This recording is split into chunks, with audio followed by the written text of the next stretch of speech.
नमस्कार, मैं हूं राज और आप देख रहे हैं प्योर पॉलिटिक्स। तो ममता बनर्जी की स्थिति इतनी दयनीय हो गई है कि उनके बारे में अलग अलग तरफ से अलग अलग बातें आ रही हैं।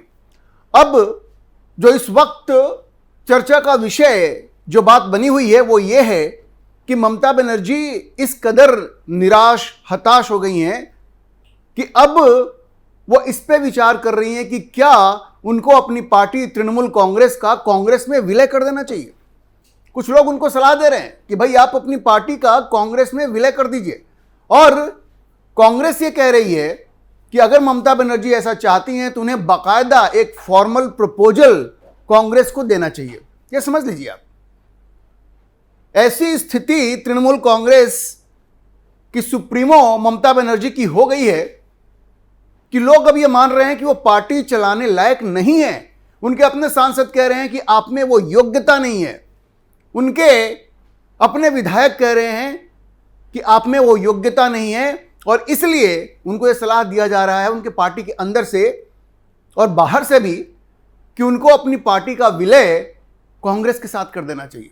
दरअसल वो जिस तरह से हार के बाद दिल्ली आई, इंडी गठबंधन की बैठक उन्होंने बुलवाई, उसमें उनको जो निराशा हाथ लगी और जिस तरह से उनको वहां नजरअंदाज किया गया, और कांग्रेस ने जानबूझ करके नजरअंदाज किया, क्योंकि कांग्रेस भूली नहीं थी कि चुनाव से पहले किस तरह से ममता बनर्जी ने इंडी गठबंधन को नजरअंदाज किया, उसके साथ कोई गठबंधन नहीं किया, कोई अलायंस नहीं किया, और जब उनकी बुरी पराजय हुई, यहां तक कि ममता बनर्जी अपनी सीट हार गई, तो उनको कांग्रेस से सपोर्ट चाहिए कि हमें बचाओ, हमने जो भ्रष्टाचार किया है उसके पीछे तो शुभेंदु अधिकारी हाथ धो के पड़ गया है, वो हमें जेल भेज सकता है, अभिषेक को जेल भेज सकता है, इसलिए हमें बचाओ, हमें बचाओ।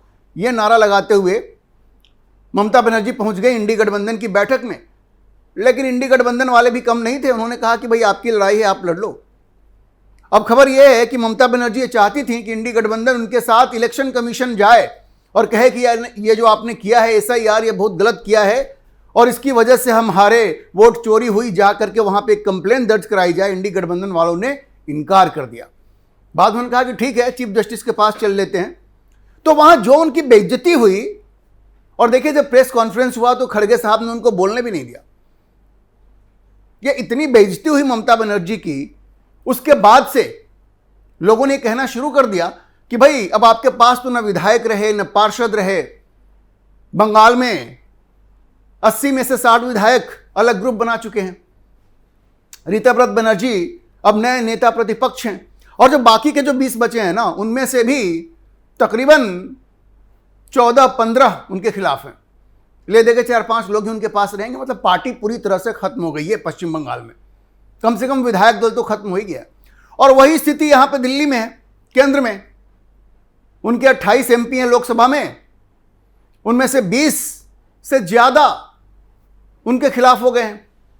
तो लोगों ने कहा कि भाई आप कांग्रेस में मर्ज कर जाइए। तो कांग्रेस वालों की भी थोड़ी हेकड़ी चढ़ गई। उन्होंने कहा कि ऐसे नहीं मानेंगे, फॉर्मल प्रपोजल दो।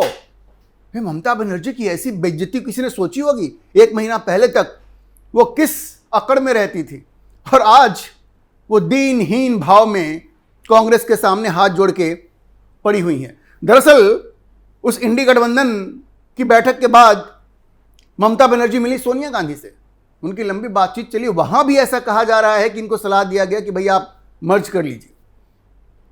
और उसके बाद फिर अभिषेक बनर्जी लाडले वो मिले राहुल गांधी से। खबर यह है कि अभिषेक बनर्जी ने कहा कि हमारे गिरफ्तार होने की बड़ी संभावना है, क्योंकि ये भारतीय जनता पार्टी एजेंसियों को हमारे खिलाफ इस्तेमाल कर रही है, तो हमें किसी तरह से बचाओ। देखिए, अभिषेक बनर्जी का जेल जाना तो तय है, जेल जाना तय है अभिषेक बनर्जी का। वो चाहते हैं कि कांग्रेस उनको बचाए, लेकिन कांग्रेस उनको बचाएगी नहीं। कांग्रेस ने भी शर्त रख दी है कि भाई विलय करो, और विलय के लिए जो हमारी शर्तें हैं मानो। विलय हो जाएगा तो फिर राहुल गांधी तो एक तरह से एक छत्र नेता हो जाएंगे विपक्ष के ना। ध्यान रखिए, राहुल गांधी के खिलाफ, राहुल गांधी विपक्ष के सर्वमान्य नेता ना बन जाएं, इसके लिए सबसे ज्यादा अगर किसी ने कोशिश की तो ममता बनर्जी थी। जब इंडी गठबंधन बना था और नीतीश कुमार कन्वीनर बनना चाहते थे, तो नीतीश कुमार का भी विरोध किया था ममता बनर्जी ने, क्योंकि वो स्वयं को विपक्ष का सर्वमान्य नेता बनवाना चाहती थी। उनकी नजर प्रधानमंत्री की कुर्सी पे थी। तो नीतीश कुमार का भी विरोध किया, नीतीश कुमार भाग गए। राहुल गांधी को आगे बढ़ने नहीं दिया। ये राहुल गांधी भूले हैं क्या? तो जब आज उनकी स्थिति कमजोर पड़ी है, विधायक दल अलग हो गया, वो हाथ से निकल गया, अब यहां पे जो संसदीय दल है वो हाथ से निकल रहा है, लोकसभा में भी और राज्यसभा में भी, तो कांग्रेस ने कहा कि अब मर्ज कर लो। अब ममता बनर्जी पसोपेश में है। अभिषेक बनर्जी ये तो चाहते हैं कि कांग्रेस उनको बचाए, लेकिन उनको लगता है कि भाई मर्ज कर लेंगे तो फिर मेरा क्या होगा, क्योंकि ये ममता बनर्जी के बाद तो अपने आप को तृणमूल कांग्रेस में उत्तराधिकारी के रूप में देख रहे हैं ना। तो ये कशमकश चल रही है ममता बनर्जी और अभिषेक बनर्जी में, लेकिन कांग्रेस ने बड़ा साफ कर दिया है कि ये ड्रामा ज़्यादा मत करो, अगर हमारी मदद चाहते हो तो पार्टी को मर्ज करो। अब देखिए, आधिकारिक तौर पे न तो कांग्रेस इस बात को स्वीकार कर रही है कि मर्जर की कोई बात हो रही है, और ना ही तृणमूल कांग्रेस स्वीकार कर रही है, लेकिन ममता बनर्जी की स्थिति इतनी खराब हो गई है कि उनको हर तरह का सलाह दिया जा रहा है, और कांग्रेस भी दबाव बना रही है कि भाई ऐसे ही तुम्हारी मदद हम क्यों करें, तुमने हमारी मदद की थी क्या? अच्छा, ये जो खबर आ रही थी ना तृणमूल कांग्रेस की तरफ से, ये जो डपोर शंखी लोग हैं जो कह रहे थे कि भाई ऐसी कोई बात ही नहीं है, कोई जो संख्या होनी चाहिए 2/3 बहुमत की वो अभी इन लोगों के पास नहीं है, तो अब नाम भी धीरे धीरे सारे नाम सामने आ रहे हैं, और कुछ नाम तो चौंकाने वाले हैं। अब देखिए, जो खबर आ रही है कि 19 लोगों का नाम तो कंफर्म है, कि जिन 19 लोगों ने इस लिस्ट में अपनी सहमति दी है और उनका हस्ताक्षर भी है। जो लिस्ट लोकसभा के स्पीकर को दी गई है उसमें जो 19 नाम है उसकी जानकारी आ रही है, और मैं आपको बताऊं कि 19 नाम कौन कौन है। उन 19 नामों में यूसुफ पठान है, अबू ताहिर खान है, पार्था भौमिक हैं, काकोली घोष दास्तीदार जो उस ग्रुप की लीडर हैं, बापी हल्दर, सायोनी घोष। मैं आपको बताऊंगा ये सायोनी घोष किस तरह से पलटी मार रही हैं। वो लोग कहते हैं कि एक नीतीश कुमार ही पलटी मारे, भाई एक से एक इस दुनिया में पलटी मारे, ये सायोनी घोष भी उसी में शामिल है। सायोनी घोष के अलावा रचना बनर्जी, असित मल, के रहमान, शर्मिला सरकार, मिताली बैग, शत्रुघ्न सिन्हा। यह नाम आपको चौंकाने वाला लगेगा, लेकिन इस लिस्ट में खबर यह है कि शत्रुघ्न सिन्हा का भी नाम है। यह भी मैं आपको बताऊंगा कि शत्रुघ्न सिन्हा जैसे लोग कैसे पलटी मारने से पहले सोचते नहीं है। और ये कालीपद सोरेन, जून मालिया, यह नाम भी चौंकाने वाला है। माला रॉय, यह नाम भी चौंकाने वाला है, क्योंकि माला रॉय साउथ कोलकाता से एमपी हैं। यह साउथ कोलकाता वही इलाका है जो कि तृणमूल कांग्रेस का स्ट्रांग होल्ड है, और जिस कालीघाट में ममता बनर्जी रहती हैं वो भी इसी साउथ कोलकाता में आता है। तो माला रॉय का अलग होना यह भी अपने आप में एक बहुत बड़ा धक्का है ममता बनर्जी के लिए, क्योंकि वो बहुत करीबी मानी जाती थी। उनके अलावा देव अधिकारी, शताब्दी रॉय, जगदीश चंद्र वर्मा बसूनिया और अरूप चक्रवर्ती। तो ये 19 नाम हैं जो सामने आ चुके हैं कि इन 19 लोगों का हस्ताक्षर है, ऐसी खबर आ रही है। तो अभी तक ये जो तृणमूल कांग्रेस के नेताओं का आपने देखा होगा, कल्याण बनर्जी और कीर्ति आजाद, उन्होंने प्रेस कॉन्फ्रेंस किया था और कहा था कि कहाँ है ये लिस्ट, बताओ हमें कौन कौन से नाम है। तो अब ये नाम भी सामने आ रहे हैं, ये नाम भी सामने आ रहे हैं, और अब सबको ये मालूम पड़ गया कि कौन कौन से लोग हैं, और अब लोग खुल के भी सामने आकर के बोल रहे हैं कि भाई हम क्यों ममता बनर्जी को छोड़ रहे हैं, उसकी वजह क्या है। तो आप समझिए कि लोग बिल्कुल, अब जो भी झिझक थी वो भी धीरे धीरे खत्म हो रही है। सब लोग सामने आके बता रहे हैं कि भाई क्यों हमने ममता बनर्जी को छोड़ा। और इसमें जो 2-3 नाम जो बड़े ही सरप्राइजिंग है, अब देखिए राजनीति में वैसे कुछ सरप्राइजिंग नहीं होता, लेकिन ये जो पलटी मारने वाली जो बात है ना, और जो अब तक सिर्फ नीतीश कुमार पे आरोप लगता था, एक से एक पलटी मार लोग हैं भाई। अब इनमें जो नाम है शत्रुघ्न सिन्हा, ये भी अपने आप में कम आश्चर्यजनक नहीं है। इस व्यक्ति ने नरेंद्र मोदी के बारे में क्या क्या बातें की, और देखिए जब शत्रुघ्न सिन्हा को ये लग रहा है कि तृणमूल कांग्रेस खत्म होने वाली है, कोई भविष्य नहीं है, तो पलटी मारने की तैयारी में है। कहा जा रहा है कि जो लिस्ट है उसमें इनका भी नाम है और हस्ताक्षर भी हैं उनके।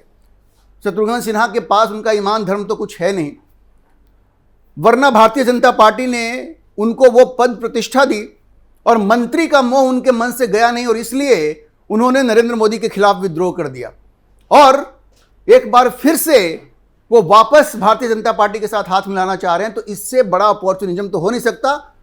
यह व्यक्ति अपने आप को एक्सपोज ही कर रहा है। खैर, कहा जा रहा है इसमें उनका भी नाम है, सयानी घोष। अब देखिए ये सयानी घोष जो हैं, इनके बारे में क्या कहा जाए। ये लोग चमचागिरी की हर हद को पार कर चुकी थी। आपको याद होगा जब राघव चड्ढा ने भारतीय जनता पार्टी ज्वाइन किया था तो सयानी घोष ने क्या कहा था। सयानी घोष ने कहा था कि राघव चड्ढा तो चड्डी बन सकते, चड्ढा चड्डी बन सकता है। देखिए भाषा उनकी देखिए, चड्ढा चड्डी बन सकता है, सयानी नहीं बन सकती, क्योंकि घोष घोष होता है, Ghosh is Ghosh. Chadha has become Chaddi, Sayani can not because Ghosh is Ghosh. अब ये क्या कहेंगे, चड्ढा को तो चड्डी कह दिया उन्होंने, अब अपने बारे में वो क्या कहेंगे। घोष इज घोष कहा था उन्होंने, लेकिन उनका नाम भी आ गया है, लिस्ट में उनका भी नाम है। और ये वही सयानी घोष हैं जो हिंदू मुस्लिम को लेकर के, आपने देखा होगा मंच पे वो उस तरह के राइम्स बना करके वहां पे गाने गा रही थी। मतलब मुस्लिम तुष्टीकरण की जो हद इन्होंने पार की है वैसी मिसाल आपको कम ही मिलेगी। लेकिन अब वो भी पलटी मार रही हैं, उनको भी तृणमूल कांग्रेस में कोई भविष्य नहीं दिख रहा है। और माला रॉय, जैसा मैंने आपको बताया, माला रॉय कोलकाता साउथ से सांसद हैं। ये वही कोलकाता साउथ है जहां कालीघाट पड़ता है और जहां से ममता बनर्जी, जहां उनका घर भी है, उन्होंने भी पलटी मार दी। बहुत करीबी हुआ करती थी। तो कहते हैं ना, बुरा वक्त आता है तो हर कोई साथ छोड़ देता है, और जो सबसे करीबी लोग थे वो भी अब छोड़ के भाग रहे हैं। क्यों भाग रहे हैं, क्यों भाग रहे हैं? क्योंकि उनको तृणमूल कांग्रेस में अपना कोई भविष्य नहीं दिख रहा है। अच्छा, इसके अलावा जो बड़ी खबर आई वो तो असम से आई है। सुष्मिता देव ने भी ममता बनर्जी को छोड़ने का फैसला कर लिया है, इस्तीफा दे दिया राज्यसभा से। ये सुष्मिता देव कौन है? ये संतोष मोहन देव की बेटी हैं, जो असम में बड़े नेता हुआ करते थे, केंद्रीय मंत्री भी रहे थे। और अब वो कह रही हैं कि भाई हमें तृणमूल कांग्रेस में कोई भविष्य नहीं दिख रहा है। उन्होंने राज्यसभा से इस्तीफा दे दिया। यह दूसरा इस्तीफा है तृणमूल कांग्रेस की तरफ से। एक सुखेंदु शेखर रॉय, उन्होंने इस्तीफा दिया, और अब सुष्मिता देव, मतलब जो 13 इनके राज्यसभा के सांसद थे उनमें से 2 इस्तीफा दे चुके हैं। तीसरी जो शख्स हैं कोयल मलिक, वो कभी भी इस्तीफा दे सकती हैं। उनके बारे में कल से ही ये खबर आ रही है कि वो इस्तीफा दे सकती हैं। तो 3 विकेट तो 13 में से बिल्कुल डाउन ही है।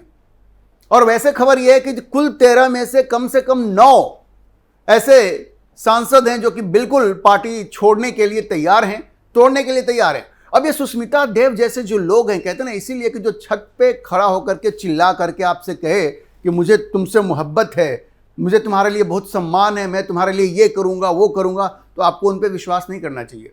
क्योंकि ये लोग अंदर से आपको सम्मान करते हैं कि नहीं करते हैं, ये इसका पैमाना नहीं हो सकता। ये सुष्मिता देव यही कहा करती थी कि ममता बनर्जी तो मेरी बहुत करीबी हैं, नीति सिद्धांत सब कुछ की बात किया करती थी। लेकिन अब सुष्मिता देव ने भी रिजाइन कर दिया। और क्यों? खबर ये आ रही है उनको भी तृणमूल कांग्रेस में अब अपना कोई भविष्य नहीं दिख रहा है, इसलिए वो इस्तीफा दे रही है। तो एक एक करके हर कोई ममता बनर्जी का साथ छोड़ता जा रहा है। अच्छा देखिए, जो अभिषेक बनर्जी की बातचीत हुई है राहुल गांधी से, उसमें अभिषेक बनर्जी ने इस बात पे चर्चा की कि कैसे उनको जेल जाने से बचाया जा सकता है।